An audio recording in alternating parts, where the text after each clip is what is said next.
Hey, I'm Nick Ferrier, performance psychologist. Today we're going to be talking about sport and performance psychology and hopefully some tips and tricks that you can apply in your everyday life to improve your own performance. Welcome to the Fitness and Lifestyle Podcast. Welcome to the Fitness and Lifestyle Podcast. I'm your host, Danny Kennedy, and I'm here to help you become the very best version of yourself. What were you worried about? That was probably one of the better ones we've had. That was quite good. Nick, welcome to the show, brother. It's a pleasure to have you on. It's been a bit of not a long time coming, but we've been talking about this for a little while. Obviously, you and I have got to know each other a little bit better over the last probably 6 months or something like that.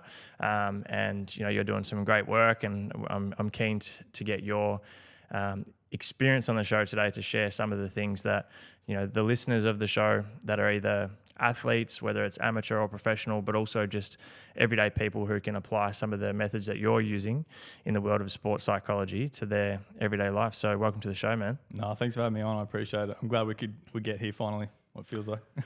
100%, man. So I think first off, what would be good from your end is to, I guess, explain to the listeners or those that are watching what's involved in the world of sports psychology. Like, what is actually the definition of a sports psychologist, and does it differ from a regular psych or mindset coach? Like, give us a bit of a rundown of what that looks like for you. Yeah, cool. This is a good place to start, I think, because being a psychologist in Australia is a highly regulated profession. So in order to become a psychologist in Australia, you have to do an undergrad degree, an honours year, so a fourth year in study, and then a master's degree as a minimum. Then if you want to call yourself a certain type of psychologist, so a sports psychologist is a protected title in Australia. So that's another 18 months to 2 years of training on top of that as a bare minimum. What do you mean a protected title? So if you're a psychologist, you can't call yourself a sports psych? Not unless you've done the extra training. So no one's allowed legally to call themselves a psychologist unless they're registered with APRA, which is our governing body. So doctors, nurses, psychologists all belong to the same governing body. Very highly regulated legally to keep clients safe. That's the whole point of the governing body. Okay. So certain titles are protected under that. Yep. Fantastic. And so how long is that process? I'm up to my 13th year and I still can't call myself a sports psychologist yet. So hopefully soon enough. Mate, by the time you get there, you'd want to hope it's what you actually want to do. It definitely is. It's there's been a couple of hurdles along the way just with, you know, just life gets in the way and things like that. Part-time study also slows down the process quite a lot. Yep. But yeah, I'm nearly there. I'm so close to the finish line to earn the title. So anyone out there who actually hears of a sports psychologist and calls himself that, they've had to work pretty hard to get that title. So for sure. And so once you've finally gotten the title, again, like, explain to us what that looks like from an actual job description perspective of, like, what does a sports psych do? So there's quite varied roles that sports psychs can kind of get themselves into. So the majority are going to belong to some sort of sporting body, so a governing body like, you know, Victorian Institute of Sport, AIS, any of the national sporting orgs, AFL, NRL, like those teams all now sort of have a psych on board as well, embedded within the team, which is cool. Depending on sort of the institute setup or the more, you know, AFL, NRL, where all the kind of money is, right? Depending on the network and what you're interested in, all that sort of stuff can pivot anywhere. So at the moment, I'm at an academy. It's a high school academy with a VFL club and then private practice as well. So the majority of sports psychs will have varied resumes and current practice. It's sort of bits and pieces of everything rather than your one thing. So good variety. And so outside of being able to use the title, like, what's the difference between your capabilities in terms of the practice you can do with a client or team or whatever at the moment in comparison to once you've got the title? Like, are there limitations to what you are and aren't allowed to do with a client currently until you've got the title? Technically, no limitations in what I'm allowed to do. It's more that I heard a thing the other day that was essentially like you've got to prove yourself to the cause. It's not like a qualification or anything like that. It's this is how much study I've done to get to this point. So it's very, very niche, super high level knowledge on specifically sport and exercise psych. So, and so the other day, you and I were grabbing a coffee, and after I caught up with you, I was catching up with a good friend of mine, Emma Murray, who's been on the show before. And so she's obviously I don't know if you could say, I guess, in that space, but in a different regard. And you guys are having a bit of a conversation around how that looks like. So, in this current day, like where we've got, even like myself, like I obviously don't call myself a fucking psychologist, but I believe that some of the work that I do can help people with their mindset in whatever way that kind of looks. And so I'm assuming from your perspective, you're kind of like looking at the industry, whether it's in sport or any other industries, and you're seeing a lot of people who are in, I guess you could say, the mindset space, but it varies quite a lot. So how does the work that someone like Emma Murray does, like more mindset performance type coaching, how does that differ between sports psychology? Yeah, good question. Depends how much time we got. I don't want to get too down in the weeds into specifics, but as far as I can tell, I don't want to speak to Emma's own experience and how she applies that. But from a psychologist perspective, the performance side of things is one aspect of it. So the way that we talk about it is we're a psychologist first, sports psychologist second. So or performance psychologist second. So in practical terms, it's essentially what's going on for the athlete under the surface. There's all the stuff we can't see. The psychologist is very good at figuring out where all those things are, what might be really happening for someone. So use performance anxiety as an example. It's not just what you see on the surface. It's like, why is this person anxious before a game? How do we actually figure out where the reasoning is coming from for that, what the reasons are for why they're feeling that way? Then you apply the thing on top of that. Okay. So I found, in my experience, there are many people, this I'm not including you or Emma in this, many people in this space who will go 1 + 1 = 2, right? So here's the problem. Let's apply this thing, and then sweet, off you go. And like in the short term, maybe that works for a little while, but it's so inconsistent that the athlete will then go, well, that worked, but now it's not. Why? Because the underlying reason hasn't been resolved. The reason hasn't changed, yeah. And there's all sorts of stuff tied up in that, right? Like personal values and experience, and even things like upbringing, right? Like the way our brains work, our upbringing is so important to how we then conduct ourselves in the world now. And if you've never looked at why you might do that, you're missing some crucial stuff. A lot of subconscious stuff in there, for sure. Massively.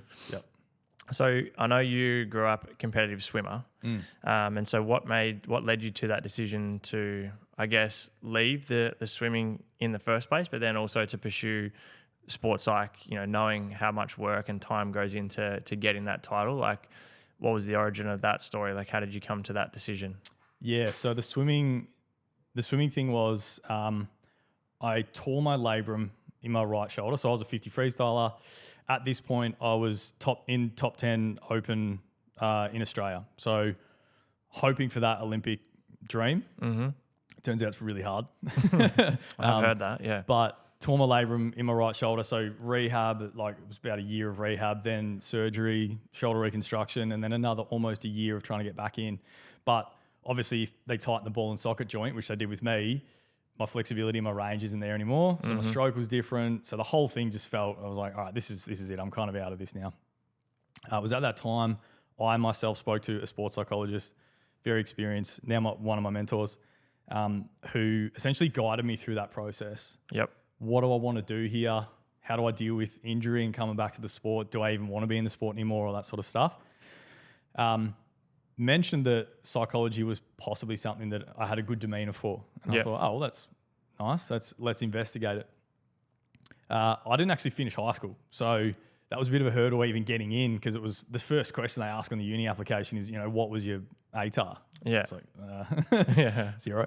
So I had to do a couple of extra bits and pieces, got in as a mature age student, and then, sort of chipped away at that. The thing is, I never thought it was going to be that hard, because swimming was so hard. Like there was some stuff that we would, like it was 4 o'clock in the morning wake ups, diving into a freezing cold pool in Speedos.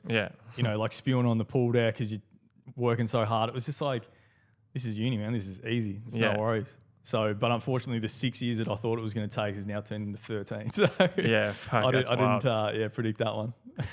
When you spent that time with your sports psych, who is now one of your mentors, how much do you feel like you could have benefited prior to that if you had have spent time with a sports psych while you were probably still more competitive before having the injuries? Yeah, it's hard to say, but I can only assume that it would have been a good thing. Yeah. And is that, sorry to cut you off, but like, is that something that people, you hear all the time, like it's better off to be preventative instead of reactive, right? Yeah. And so do you feel like, particularly working with the sports psych in particular, it is something that everyone can and should do if it's applicable to them, or if they're financially able to do it, I guess you could say as well, before there's an issue? Or is it something that you find is more effective once we've established that an athlete or an everyday person has something that they actually need to work through? It's interesting, right? Because so from the athletic perspective, like from the perspective of the athlete, I probably could have got a lot out of it. Mm-hmm. From the practitioner perspective, it can be quite frustrating if people have no idea what they want to work on or improve on. Yeah. Right? It's like it's just a blank piece of paper. It's like, what are we actually doing here? It can be a lot more helpful for us if you come in with a specific thing. This thing here is bothering me. It doesn't have to be a big deal. It can be anything. Right? Like I'm not super motivated to train at the moment. Okay, let's talk about it. Right. Yeah. And then that kind of unravels everything else. From the athlete perspective, I don't know whether it would have been that helpful, but from a preventative perspective, I'm absolutely 100% supportive of that. But it's more so, is there something that you want to come in with? Yep. Versus just coming in and being like, hey, you're a sports psych, so help me please. Mm-hmm. With what? I don't know, right? There's got to be something that we're targeting here. Yeah. Yeah. Yeah, I understand that. Do you think at the top level of sport, like a top level athlete, you hear about in the business side of things, like in the business world, you're either genetic or not genetically, but you're either born an entrepreneur or it's something you can learn about these skills. But if it's not kind of like innate inside of you, then it may not necessarily be like your strength long term.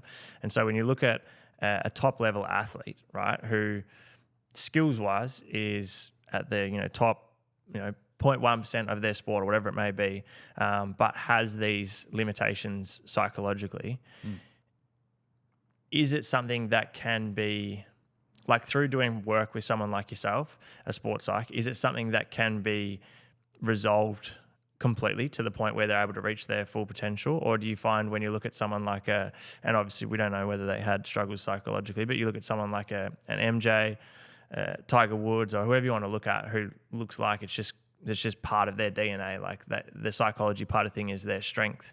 Whereas I'm sure there was other people that are playing alongside them that probably had very similar skill sets, but they were always held back by their mindset and their psychology. And so do you feel like you're able to unlock that full potential if there is something that's holding you back through doing the work?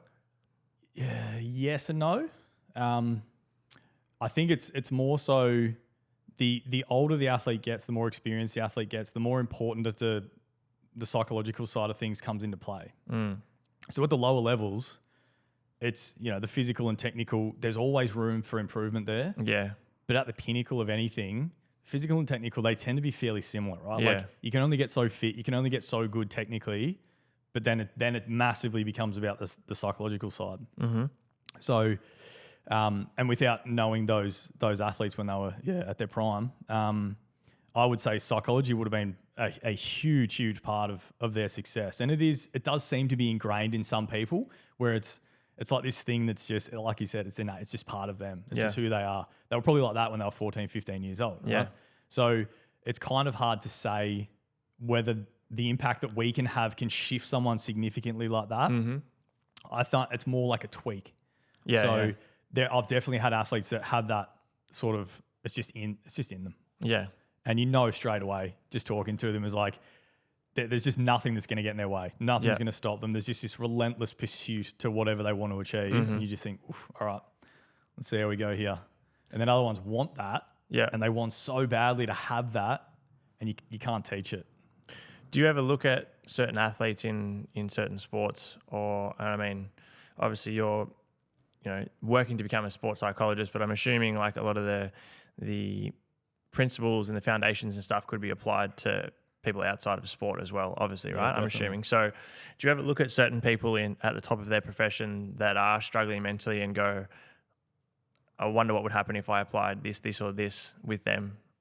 You know what I mean? So like when I had Peter Crone on, who is not a sports psychologist as far as I'm concerned, as far as I know, but I asked him the question about someone like a Ben Simmons at that time, right?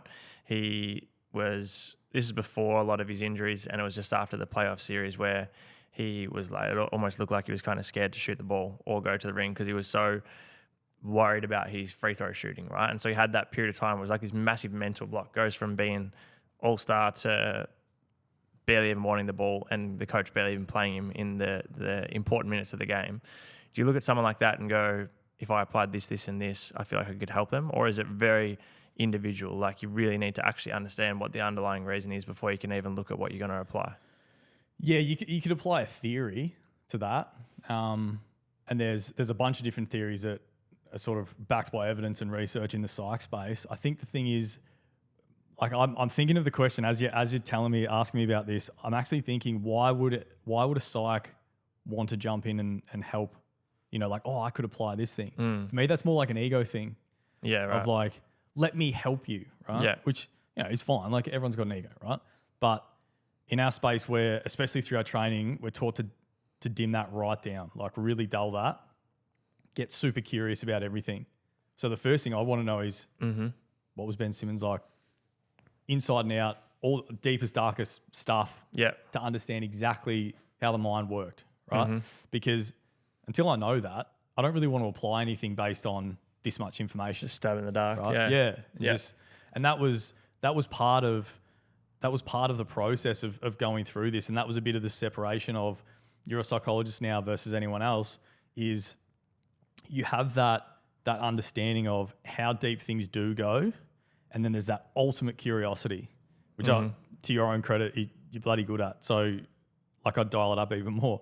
But the curiosity piece then gives you so much info that you then go, okay, great. Maybe it's actually this thing that we're not looking at. Yeah. Right? Yep. So that makes sense. Yeah. For someone listening at the moment, whether it's a parent, whether it's actually an athlete themselves, whether they're an adult or still, you know, in their teens or whatever, who feels like they struggle with those bigger moments, or even it's just games in general, right? Like I remember even myself, like when I was still playing basketball, one of my biggest blocks was probably the mental side of things. Like I would, you know, in training, I'd be great. I'd feel super comfortable no matter what the situation was. It'd be fantastic. Then there'd be like bigger games where the pressure gets a bit more or whatever, and I would, you know, freeze up in certain scenarios in the game.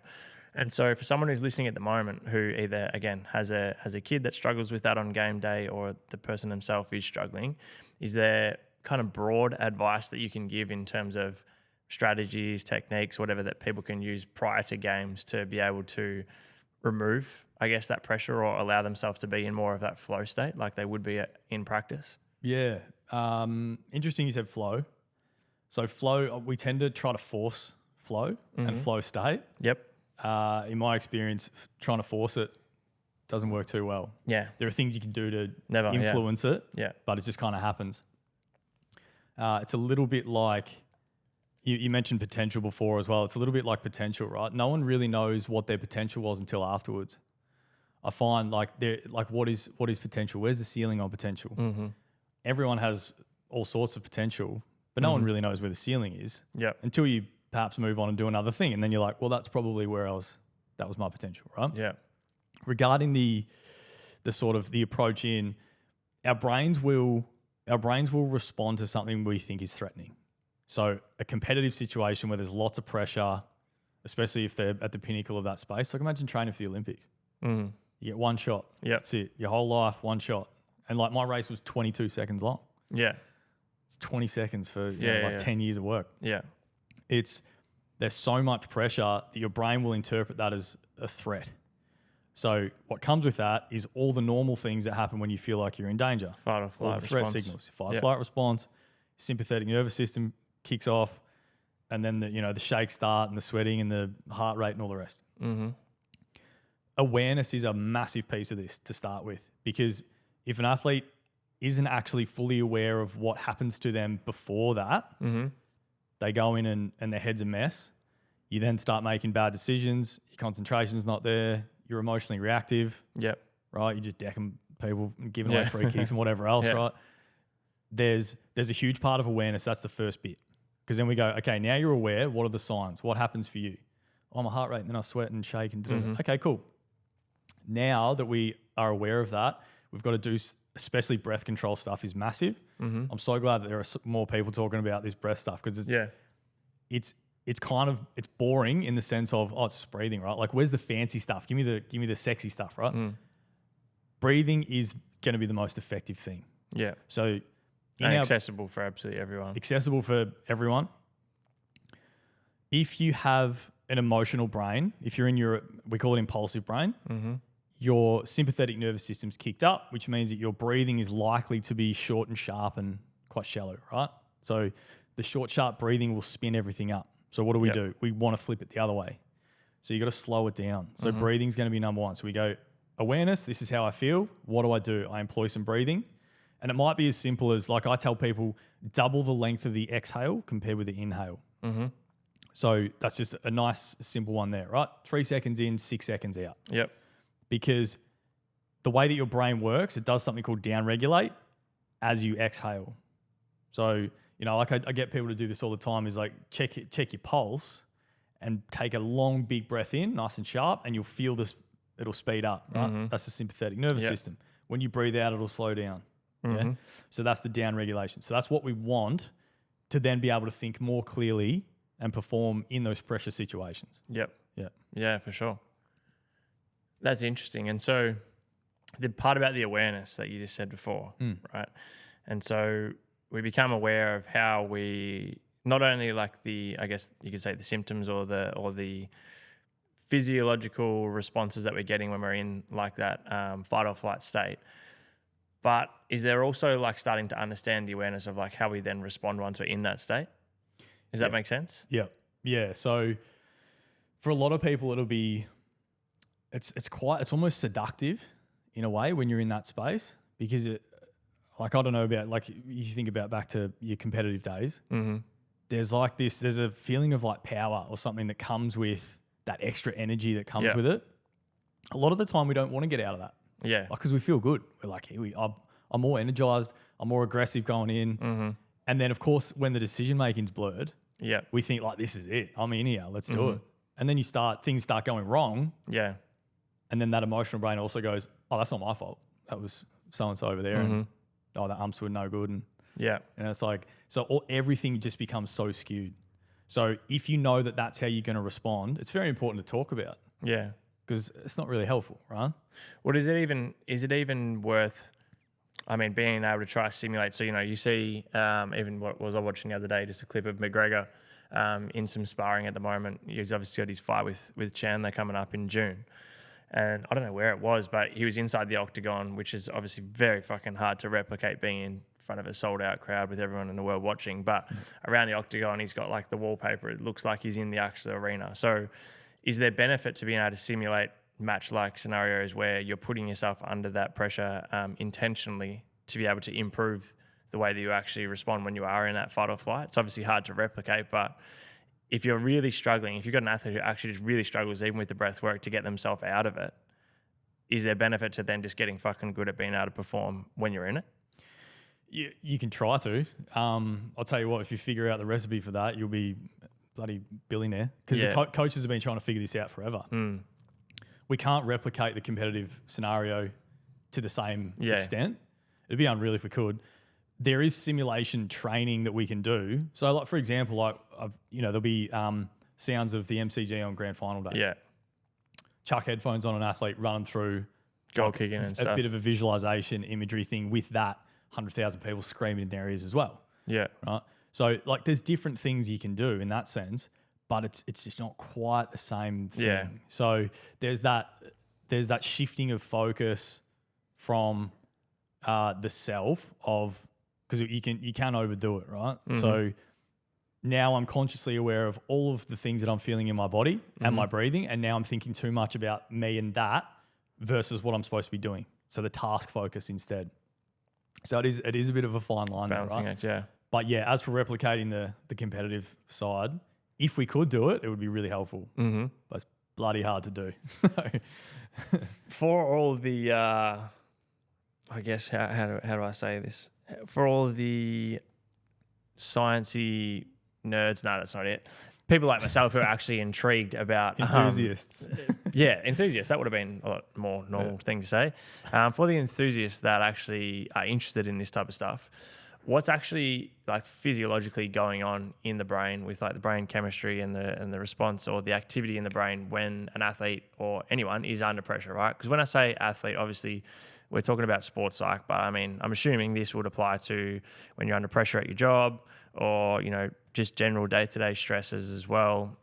Might be in the finance world of making trades or something like that, I don't know. But like, what's physiologically happening to the brain when we're in that stress response for people to get an understanding of what's actually going on? Yeah, so I mentioned before the impulsive brain. So I'm referring to what's called the limbic system there. So all the parts that govern our emotional reactivity, right? So the amygdala being a very important one, probably heard of that, but that is basically responsible for that fight-flight response. I described it as like a smoke alarm. I stole that from someone. Apologies to whoever that was. But it's as if we have an inbuilt smoke alarm that will go off even if we burnt our toast, right? So we're not actually under threat. Yep. It just lets us know. The limbic system will fire up. All the blood flow and activity in the brain essentially will get sucked into the middle just to keep us alive because it thinks we're in danger. Right? That's why we're all still here today because it works really well. So it's great for keeping us alive, but when we want to perform, not so great. So as we then control the breathing, control the physiological state, and it switches back into that parasympathetic state, the blood flow and the activity extends back out again, ideally into the prefrontal cortex, so behind the forehead, where that's our decision-making and concentration, all the smart things that we want to be doing. So that's why we refer to that as a smart brain. Yep. Right? So that's sort of an oversimplistic view of the thing, but that's essentially how that works, right? Now, the way that you can apply that in, let's say, a organizational setting, right? Not an athlete. You get yelled at or you've got to do a presentation in front of workmates, whatever else, your brain's going to react the same way. Like you are the performer in that space. Your brain's going to think you're under threat. It's going to pump up all the anxiety. You're going to feel shaken, whatever else. And then you do it over and over and over again, get really good at it. Yeah. And that tends to dissipate. Right? So the thing that we need to watch out for though is how many times we're in that space that we then have a negative outcome. So the way that our brain messaging works is our neurons. So the saying is neurons that fire together, wire together. Yep. So the more that pathway is used, the more efficient it becomes, the harder it is to break. To change, yeah. Right? So if you then go into a workplace where you're hypervigilant, I'm going to use that word, it's normally used for other stuff, but just for the purposes of this, hypervigilant in that space, you're very aware of everything you say and do might be seen as the wrong thing, that pattern is going to happen, right? So every single day you're going into work, why do I feel sick? Yeah. Right? The stress response to that release of cortisol is that's slightly different. That's your body trying to cope with that. Yeah. Right? And then once all of that stuff all just mixes together, it's like this massive storm of, like, you're going to crash at some point on the other side. Your body can't deal with that over the long term. And then we get to burnout. And so what would be the difference in someone who has improved their ability to deal with that stress?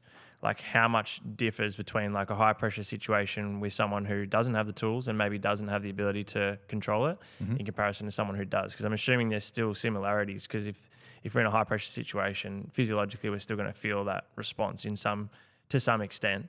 What's the difference in a highly functioning athlete or individual who is able to deal with that stress and still, I guess you could say, reach that flow or whatever it may be? How much differs between their brains in those situations? Yeah, so there's probably an infinite number of things we could use here for examples, but the main one that we look at as a starting point is the avoid versus approach in humans, right? All humans have this, like pain pleasure principle. Yeah. So in that situation where the behavior is reinforced, it's likely to be an avoidance thing. So, like I go into work, I'm very nervous about the presentation. So instead of doing the presentation, I tell them I'm sick and I can't do it today, and I avoid it. Yep. That reinforces, because your brain wants you to be safe. So your brain goes, awesome, that worked really well. Do that again next time. It doesn't make it easier. If anything, it makes it harder the next time that you have to do it. It kind of builds on itself. The same thing with the approach mindset. So like I made the example, it was an AFL player I was working with that was afraid to head into a tackle, which is fair enough. They've been injured pretty bad. So there was a lot of that fear of re-injury and that sort of stuff that we're working through. But I said, what do you know about rugby? Like, oh, not much, other than they're just beasts, right? Smacking each other as hard as they can. I said, if you had an avoidance mindset going in on a rugby field, you'd get broken. Flattened, yeah. You've got to approach. You've got to attack. There's got to be a certain level of aggression that comes with that. And that's where if people can dial up and I'm not saying aggression like, be a dickhead, but aggressive in that attack kind of mindset, that's the approach. So yes, the thing is scary, but it's like Jordan Peterson's thing, right? Like the thing doesn't get less scary, you get braver. Yeah, of course. I think that's an awesome line. It's going to be scary either way. Accurate. Yeah. You may as well change the way you go into it. Yeah. Yeah. There's a lot of perception attached with that. So approach versus avoid is a massive, massive place. Yeah. Awesome. Yeah, that's super helpful. For you mentioned just then about injuries, and we were chatting about it while you were missing just like a shitload of basketball shots before we came in. Thanks. But everyone has that, right? Like whether it's an athlete, I've been through so many of them personally, like just significant injuries where you got to go through a period of recovery, come back and play a given sport or whatever it may be. But there's also a lot of people who would probably have that even with the gym, right? You may have had an incident in the gym or a soft tissue injury when running. Obviously at the moment, running's the big kind of craze for absolutely everyone, right? And so I'm sure there's plenty of injuries at the moment with people that are underprepared or trying to push themselves a bit too soon. What's some of the tips or advice you can give to be able to maintain, I guess, that positive or confident mindset even through the recovery process, but particularly when coming back into either training or performing again post-injury? Yeah, the coming back from injuries, it's obviously more of a personal one as well, but so I can apply it sort of what I've learned over the years with it, with clients and myself as well, was there was always that part of me that wanted to do too much. And then in hindsight, it was not the right choice. So the rest and recovery thing it's more important than we think it is. It's just that it sucks because we feel like we're not going anywhere. So a lot of the athletes that are injured that I work with, they'll then say, yeah, but everyone else seems to be racing so far ahead and they're leaving me behind. I'm like, do you know how slow improvement actually occurs? Like the other thing is too, like when we get injured, we think we're going backwards. I tell people like, you just stopped. Yeah. You don't go backwards. Like you don't learn all this stuff and have all this experience and put your body through all this stuff and then you go, oh, well, now I've gone all the way back to zero. No, you've stopped the car, right? We're not moving anywhere. And then once we're right to go again, we'll fire it back up. But from a psychological perspective, number one is do not do more than you know you should be doing. Right? And then the classic, like, don't make the situation worse. So because making it worse is that's like twofold, right? I did that over and over and over again. Same. Up until about fucking 20, up until I turned about 20, I reckon. Yeah. I think that's why my ankle was so cooked. Like, but what shifted for you though? Like what was the thing that then made you not do that anymore? Probably just it was a bit of a shift. Firstly, kind of looking at like what you said, like I wasn't necessarily going backwards at all. It was just like, this happened. It is what it is. I may not like it, but this is what needs to be done in order to get back to where I need to be. And so this is what I need to do. And for me as well, it was probably like, it took way too long. But looking at, okay, well, I've done the same thing over and over and over again and the result's been the same. So maybe if I do something different, the result might be different. And that's exactly what happened because I was just, as I said, I'd have an injury and instantly I'd be like, I don't want to miss a game. I don't want to miss training, blah, blah, blah. And would just kind of push through, come back way too early, whatever it may be.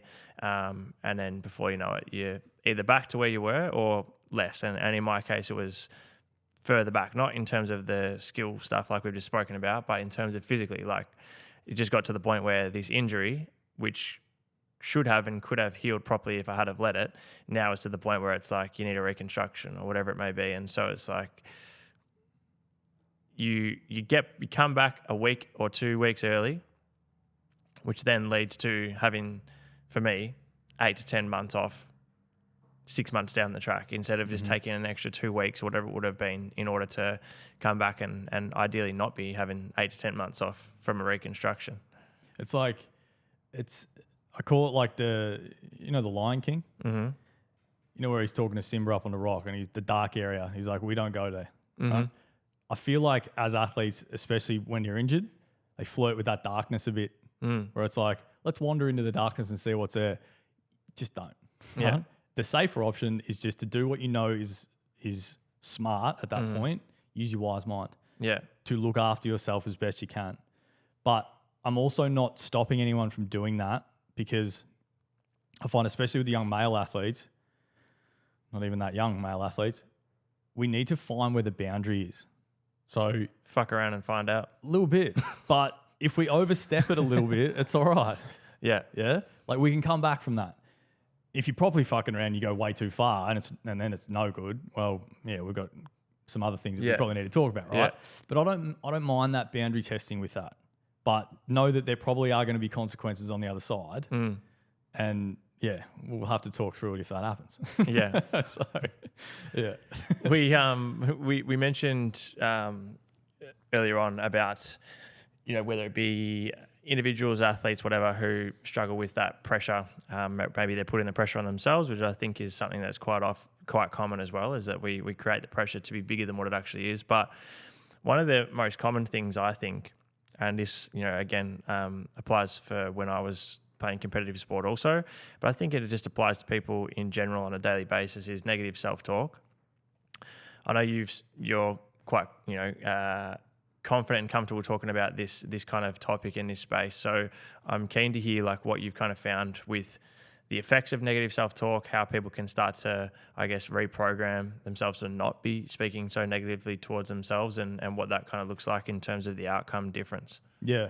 So yeah, I did write a systematic review on self-talk in sport. You have to explain to me what that is. So a systematic review is essentially just like a major review of all the research in a certain topic, right? So a meta-analysis is like a compilation of lots of different studies.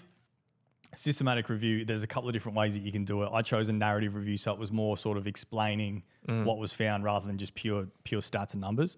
So I just find that too dry. But essentially, it's a massive compilation of the research, and you synthesize it into something digestible. Right? Okay. So essentially what was found, and this is purely just in sport, was the evidence suggested that negative self-talk didn't actually have any negative impacts on your performance. So there were no detrimental impacts to performance, which I found fascinating, because the understanding all the way through was that like negative self-talk is bad, right? But this compilation essentially suggests it just doesn't do anything. So there's no improvement, there's no decline. It just is kind of pointless, right? It's just like a pointless waste of energy. Now, I will add to that though, there are certain athletes that I've worked with that use negative self-talk, and it definitely is not helpful and it makes things worse. Yeah. Other athletes, it doesn't really do much. It sort of depends on the person, right? Context is king in all these situations. So, and is this the effectiveness of or ineffectiveness of it, like post something? So what am I trying to say? So like, let's say it's in a game-like scenario and someone's made a mistake and then they have negative self-talk. It then doesn't have a negative effect on the coming plays or the coming quarters or half, whatever they've got left in the game? Or is this literally prior to even making a mistake? So yeah, it depends on the sport and the athlete as well. Yeah. So a lot of athletes will go into their competition in that anxious space, which then muddies the thinking process. So they already have negative self-talk going in, right? Oh man, I feel tired today. I feel heavy. I didn't train very well this week. All that sort of stuff that is pretty normal self-talk, right? And then there's the other ones where it's like, all right, let's go in and shred this thing. And the expectations are way too high. And then the reality sets in, and the gap between those two is disappointment, right? So that's when a lot of that negative stuff comes in there. The thing is, of the research, it said that positive motivational self-talk was the most effective. You give yourself a G up, right? The other type of self-talk was instructional.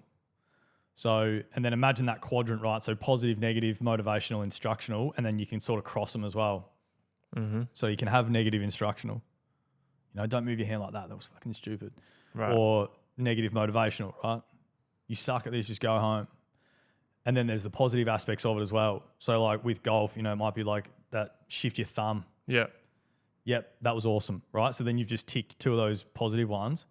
Basically, instructional and motivational had, like, they were beneficial, right? To use. more so that positive motivational one.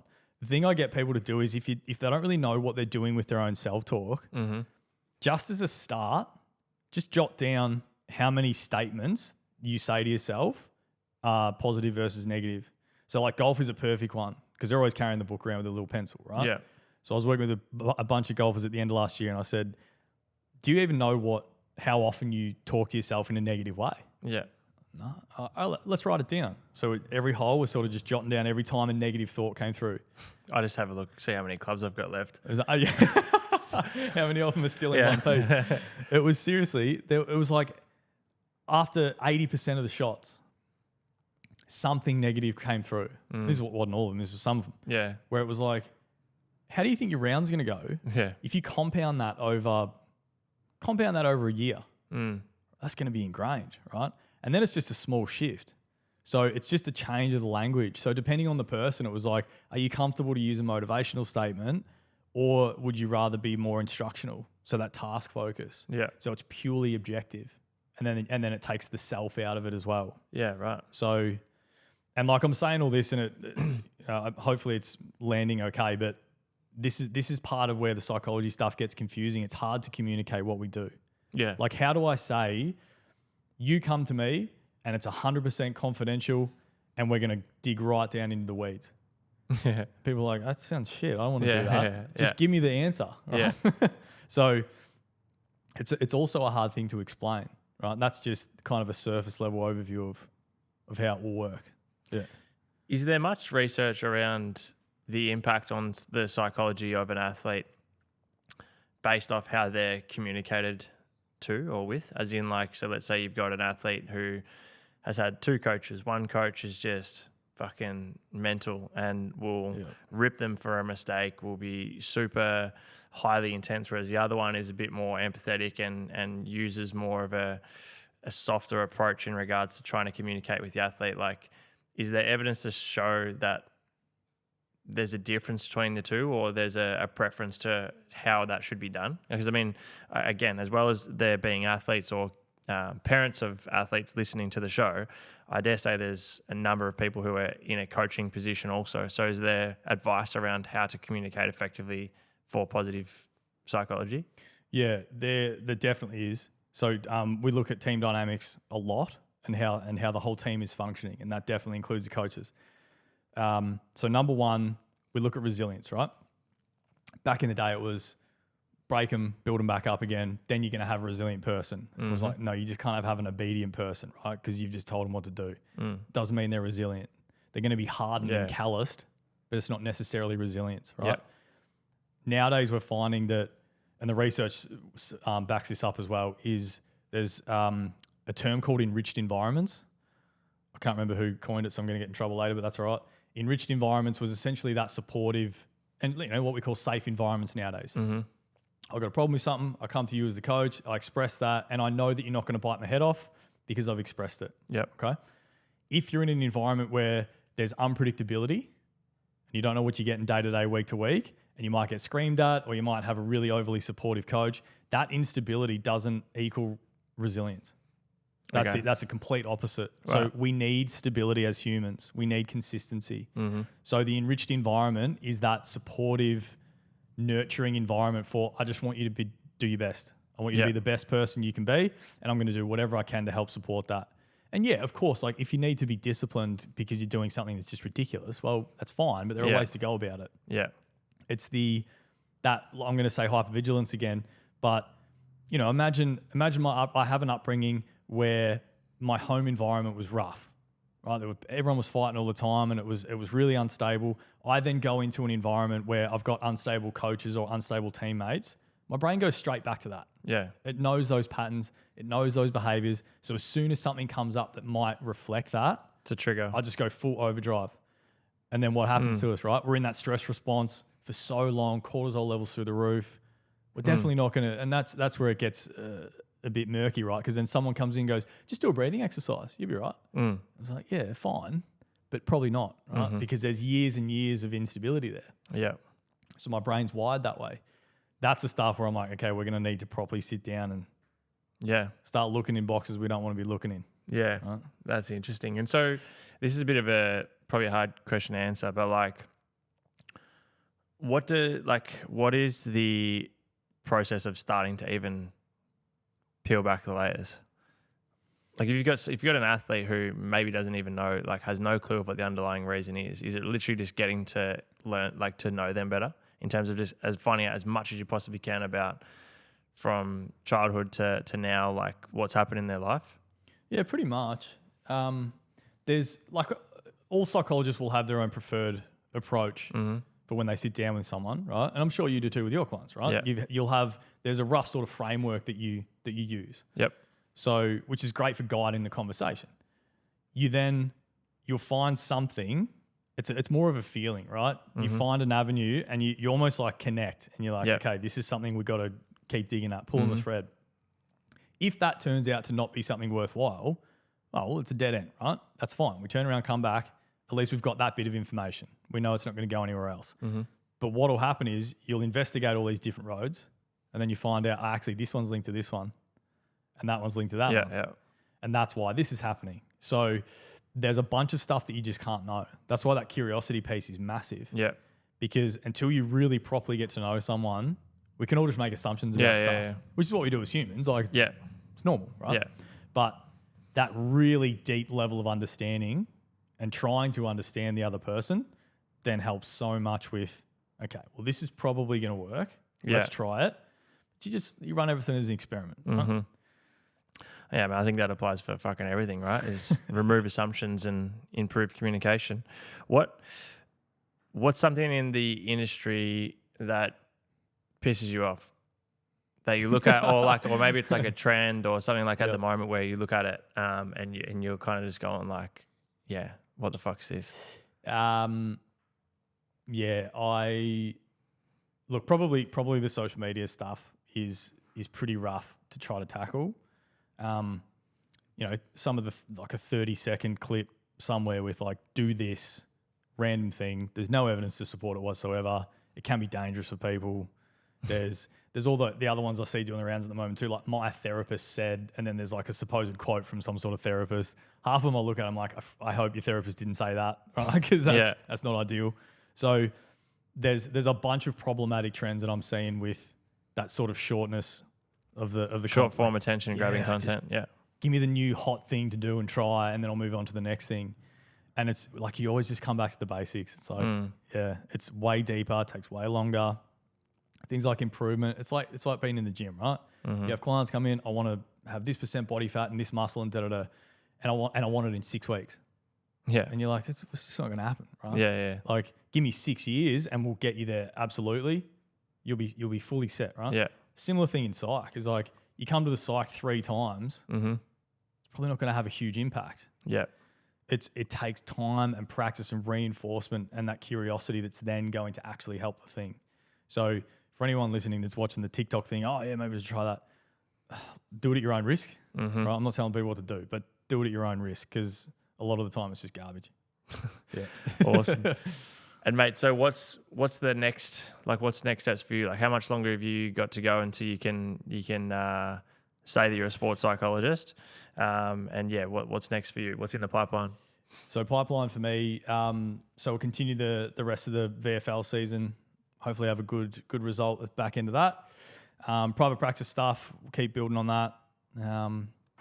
And then I'm looking about 12 to 18 months still before I can earn the title of sports psych. So fantastic. Yeah, we'll see how we go. If people like this, maybe I'll revisit in 18 months when I've got the title. We're about to add that in the title of the show, we can add it in. So that's awesome, man. Well, look, I really appreciate your time today, and I'm sure there's heaps of gold nuggets and bits of value that people can take away from today. Again, regardless of whether you are an athlete, are a parent of an athlete, or I think just a lot of the stuff we touched on today is super helpful for absolutely everyone. So, man, appreciate your time. And for those that are listening or watching at the moment, if you have taken some value, we'd love to hear your feedback, whether you grab a screenshot of this episode and share it on your social media, whether you reach out directly. I'll have some links to Nick's social stuff and potentially email, maybe, if he wants it in there. Yeah, I'm happy with that. In the show notes below, so you guys can touch base if you're after Nick's services or advice. But yeah, man, appreciate your time. No, thanks for having me. Appreciate it. Absolute pleasure.